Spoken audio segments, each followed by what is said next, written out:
to hold as law, discover what we're really for. The truth indeed may be puzzling.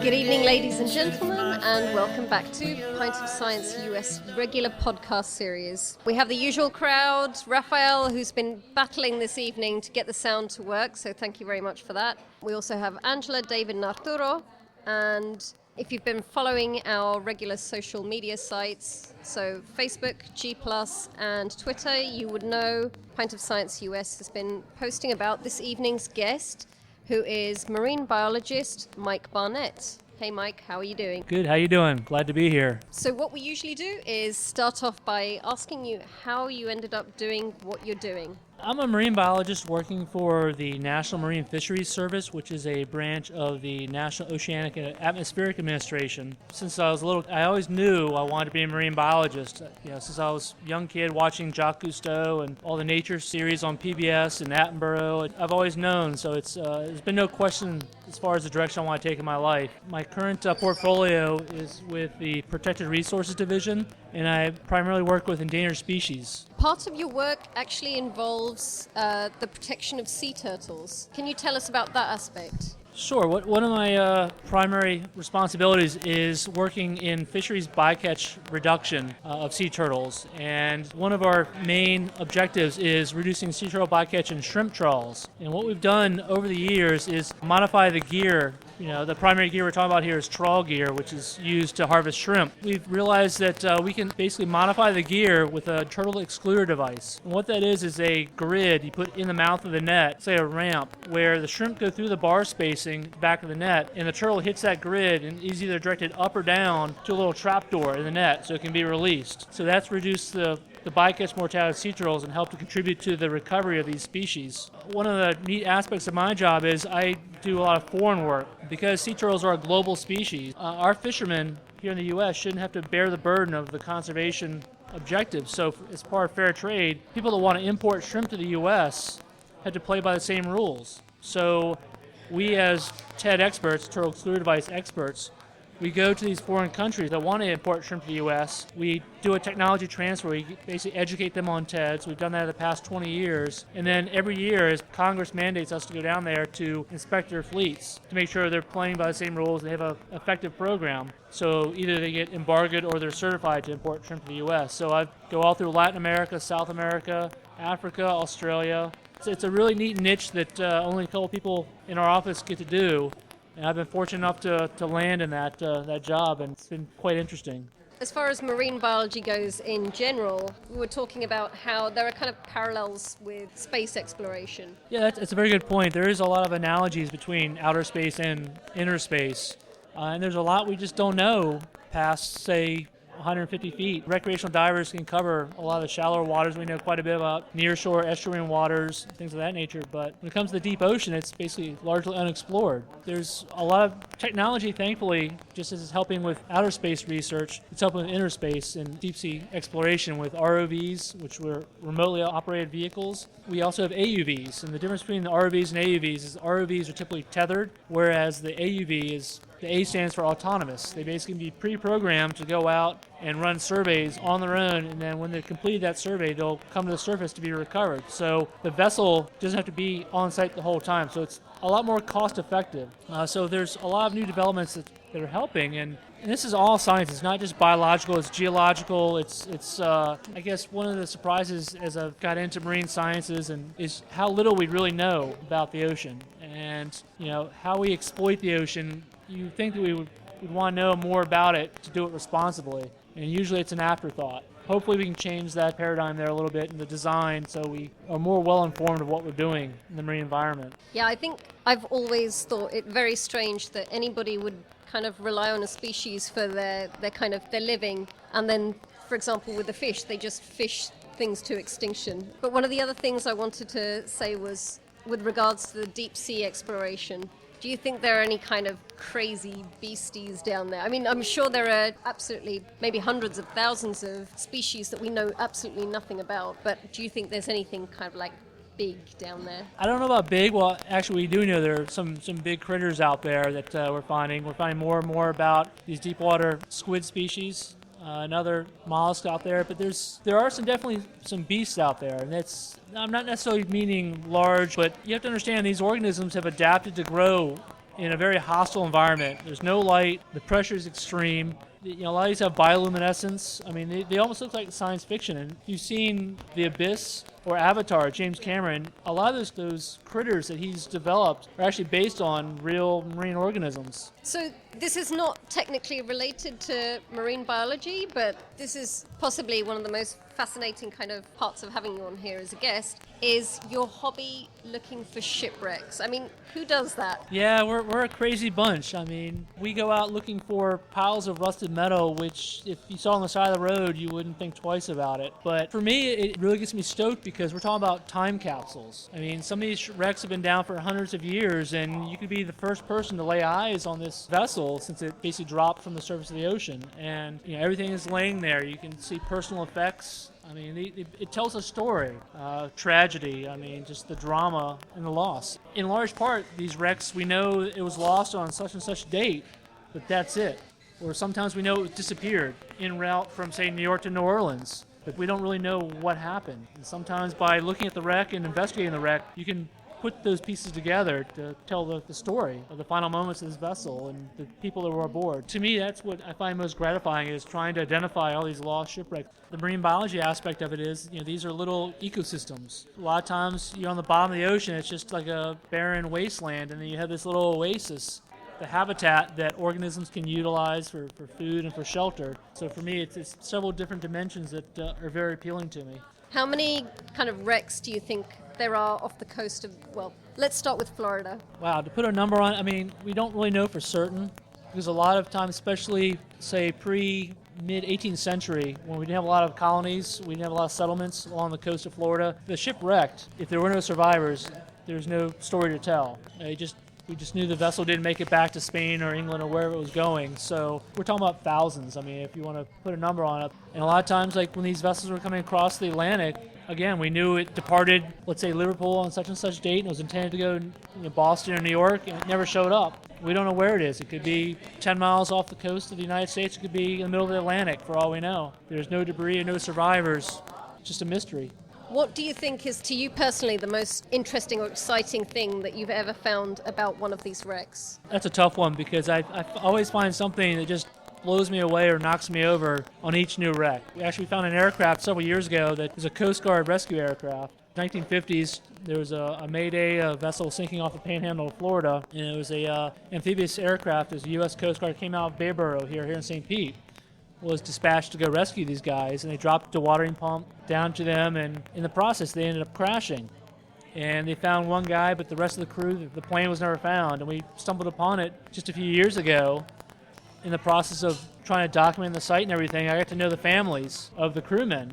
I just found that it was very moving, because here we have rescuers that turned into needing rescue, and the families that just never knew what happened to their loved ones. It just shows that the Coast Guard puts it all on the line and sometimes pay everything for it, for our well-being. When I'm 100 miles offshore, it's nice to know that someone's there to save your ass, to be blunt about it. So yeah.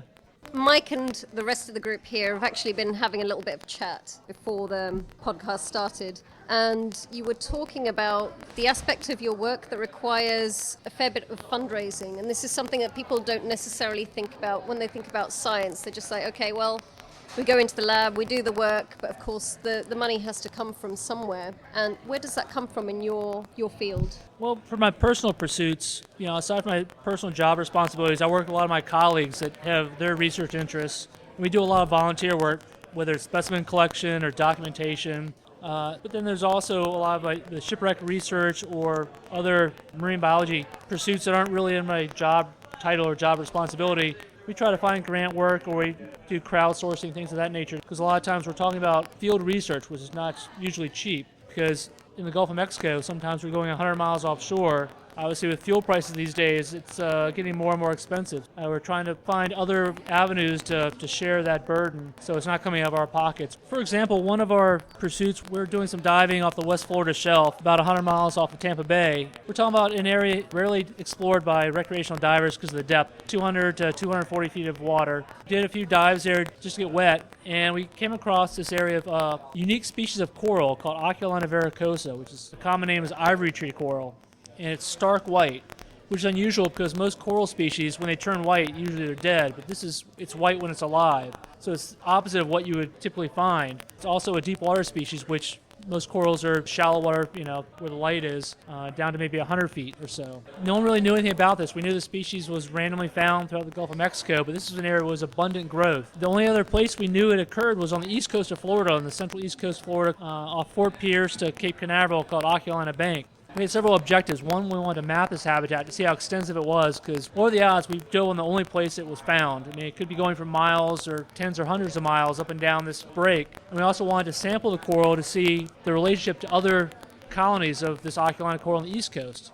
Well, so we looked internally through my agency, my employer, and that came up empty, so we looked at other avenues, and we ended up working with some commercial fishermen, actually. They basically donated their vessel time to take us out there to this area, and we recovered some specimens of coral. I worked with some colleagues at LSU in Louisiana to do the genetic work. And as it turns out, the species is genetically identical to the population on the east coast of Florida. So that was several new finds. Was one, this habitat area existed at all, and then two, it's genetically identical to the stuff on the East Coast. So that was kind of a gratifying accomplishment. So is there a big difference in the habitat of that coral on the different shores? And is it then surprising that you actually see this on both sides of the Florida coasts? Yeah, that's a very good question. It's on the East Coast where Oculina thrives in these big thickets of coral, look like big bushes of tumbleweed. That area, it's very dynamic. You have usually subjected to high current, 2 to 3 knots of current. Temperature variations, it can be anywhere from 80 degrees Fahrenheit down to 48 degrees Fahrenheit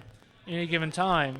So it's radically dynamic, whereas in the Gulf it's a little more stable. So the growth pattern is different, whereas on the East Coast you have these massive thickets that form to basically try to break down the current. It grows from the inside outwards. In the Gulf it's more just encrusting, where you have maybe a half a meter high, but then it grows everywhere. So it's different strategies, I guess, the way they try to adapt to live in those areas. So do you also notice different species living within the coral, or is it too early for you to have looked at this aspect? We've actually seen some parallels between the two areas and the species that coexist in the coral. I mean, it serves as habitat for other species, and you have all these little branching colonies of coral and anthids and other little fish. They get out there to avoid predators, and you also have a lot of invertebrates, little brittle stars. So there's a lot of similarities there, but it's more of the environment the coral exists in versus the utilization of the coral itself. Excellent stuff. So now we will move on to some questions that we have from people listening. Now, with regard to the conservation of the turtles, what I have here is, I didn't know this was the case. Why should we care?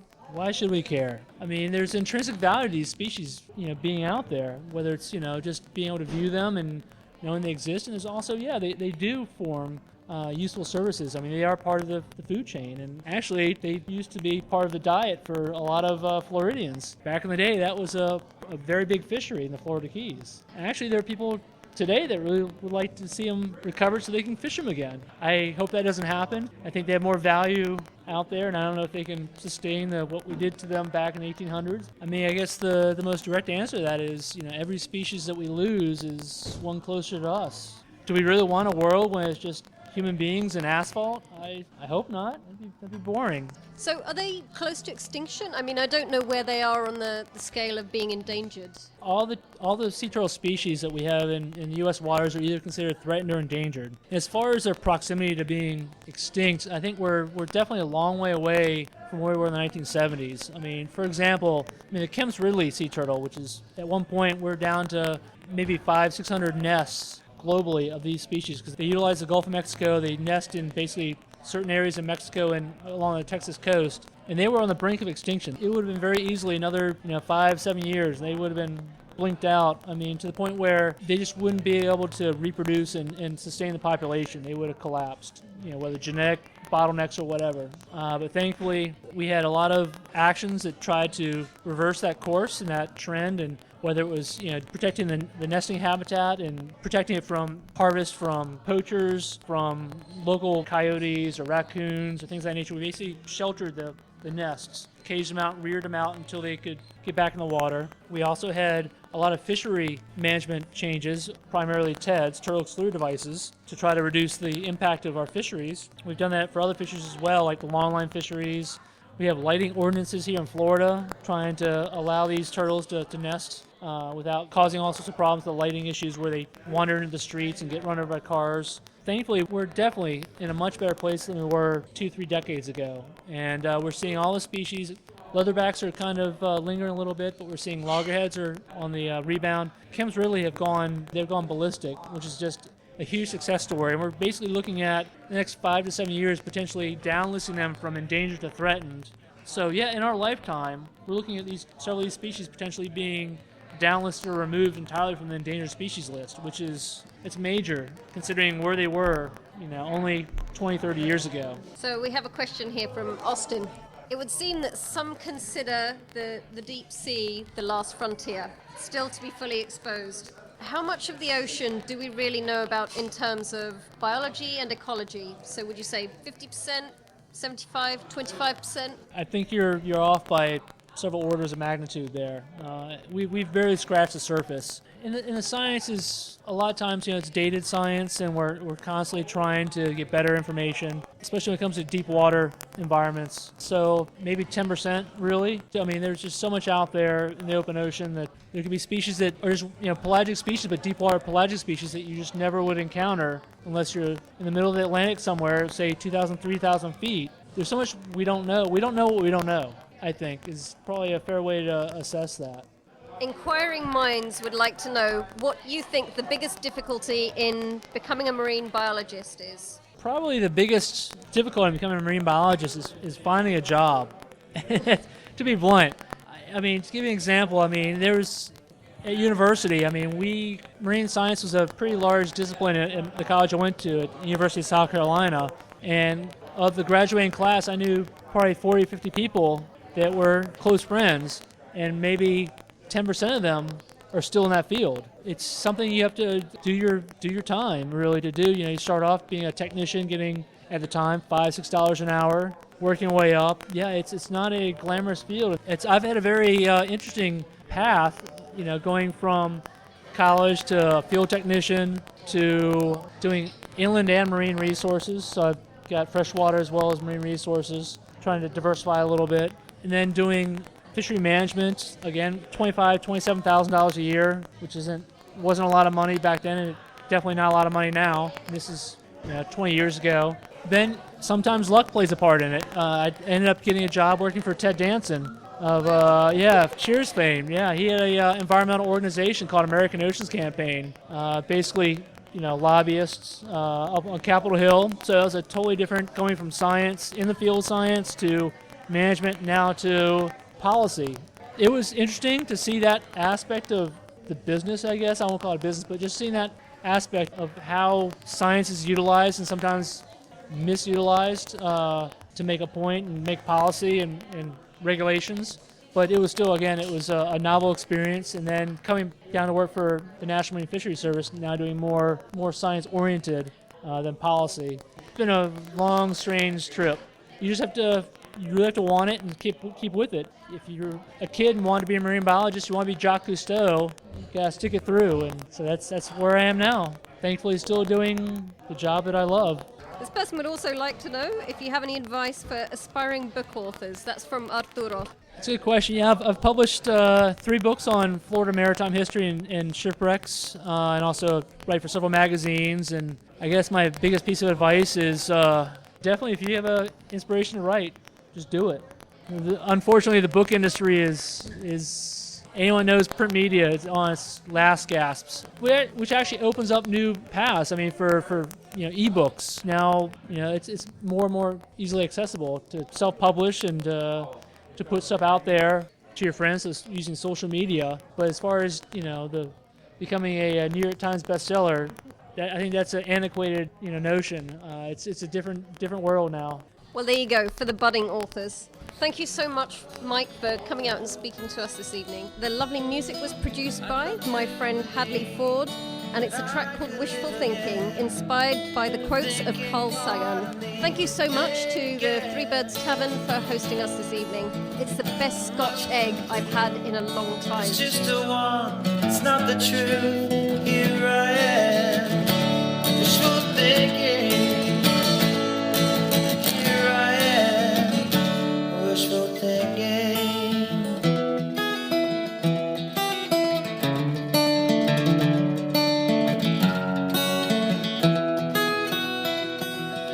Exquisite love and moral depth. Every one of us adrift in a universe of possibilities. Is this family friendly? Not necessarily. I was doing, this is probably 14, 15 years ago. We were doing some dives out in the Gulf of Mexico. And we were doing deep dives. We're doing 240, 250 foot. This is, that's kind of moderate depth. But if you're down there for 30, 40 minutes at that depth, you have to decompress, which means as you ascend through the water column, you're stopping at certain depths and spending time there and to off-gas, get rid of the inert gases that build up in your system. And if you don't, you surface too quickly, you can have decompression illness called the bends, which can be crippling. It can lead, you can be paralyzed. It causes a lot of problems you want to avoid at all costs. Well, in between dives, didn't used to have the best diet practices, and I was snacking on these fat-free Pringles, which anyone knows one of the ingredients of that is Alustra, which is it has some really interesting side effects. I won't repeat here, but if you are interested and curious, look it up, Google it. So I went, after eating quite a few of those, I went into a dive and had a great dive. It was fantastic. And coming up, and I still got about an hour and a half to go, and my stomach all of a sudden decided to rebel against me, and it was vicious. It hurt so bad, and it was something vicious, something was brewing, and it was only getting worse. And as I got shallower, I'm looking up and wondering, should I screw it all and just get bent, or just try to grin and bear it? And it bears saying that I had 3 other friends in the water with me, and they knew I was, not doing so well. And it finally got to the point where it was, I want to die, and I'm hurting so bad. And I never thought I could do this in the water, but somehow I was able to basically de-gear myself, get my wetsuit down, and then you had a volcanologist. Yeah, it was an eruption. And my friends, my poor friends in the water, witnessing this, and then realizing the current is taking it towards them, and it's watching them just scatter. I mean, they're scarred to this day. It was bad, but then it was oh so good, and then just so embarrassing at the same time. It was just so many emotions going through my brain, but when you gotta go, you just gotta go sometimes. And underwater, topside, doesn't matter. Here endeth the lesson. I'm so sorry for that. I know, for future scientists, you guys have to top that story, okay? If you're out there and listening. I will live again. The thinking part of me will think again. Must conclude that it's just a one, it's not the truth. Here I am, wishful thinking. Must conclude it's just a one, it's not the truth. Here I am, wishful thinking. Here I am, wishful thinking. Here I am, wishful thinking. That was wicked. Oh my god. That was too much.